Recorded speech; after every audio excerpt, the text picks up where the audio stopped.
Now, the Caribbean island of St Vincent has been rocked by a huge explosion as the La Soufrière volcano fired a plume of ash and hot gas into the skies.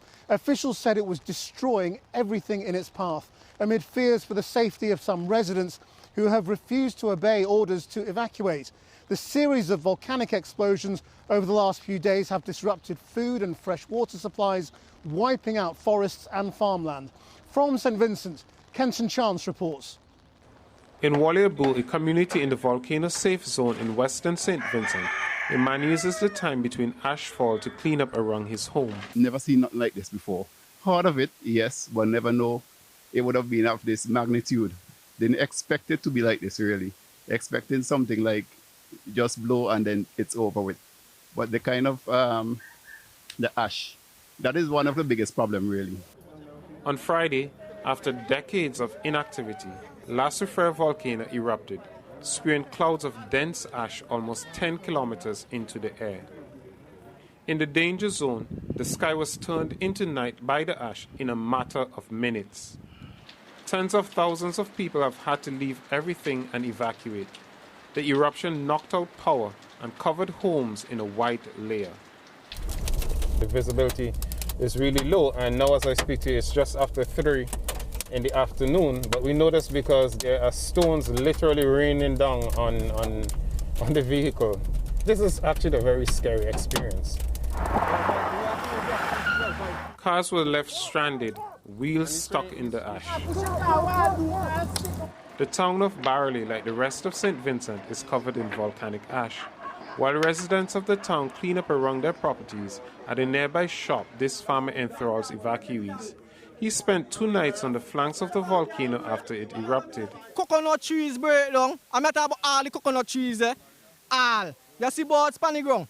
Yeah, may I tell you, it don't look nice. Thousands of persons heeded the order to evacuate Thursday evening, hours before the eruption. Many arrived in Barley by ferry from Chateaubelair, the town closest to the volcano on the west coast. Here in the central Leeward town of Barley, many of the residents of Chateaubelair who fled the erupting volcano have found a temporary home in this community. Here they recount their experiences, even as they face the ashfall so far south from the volcano.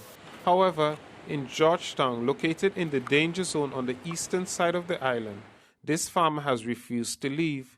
He passed Friday night enjoying the local liquor to the sound of volcanic pebbles falling on his roof. Do you mind if I ask you your name? My name is Supercat. Try your best to be safe, but maybe you should follow the order and evacuate. I following the orders. To evacuate? To evacuate, but when the time comes.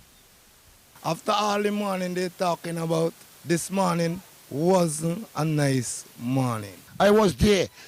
When I talking about the man still like a chat passing, I start to hear, I can be back marijuana. I'm wrapping them up. Because we're trying to bring down a little marijuana, because we're not in the marijuana life. But we live in Chateaubriand and everything, so we're trying to make our livelihood to the best.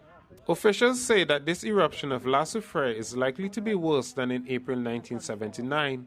3,700 persons are in 85 emergency shelters and thousands more sought refuge with relatives and friends. With the eruption coming amidst the economic hardship brought on by the COVID-19 pandemic, St Vincent and the Grenadines could be in for a few rough years. And Kenton joins us now live from St Vincent. There have been a series of explosions. Kenton, how much longer are the experts saying these eruptions could go on for? Hi, good evening. That's the question that Vincentians are hoping to get answered. But what I can tell you from what we've heard from the experts, things are really bad in the north of the country. We've seen some images coming through in the last few minutes, and there is just a scene of devastation. And as we are on the eve of the 1979 eruption, which comes tomorrow, Vincentians are certainly hoping that this would end very soon. Kenton Chance, thank you very much.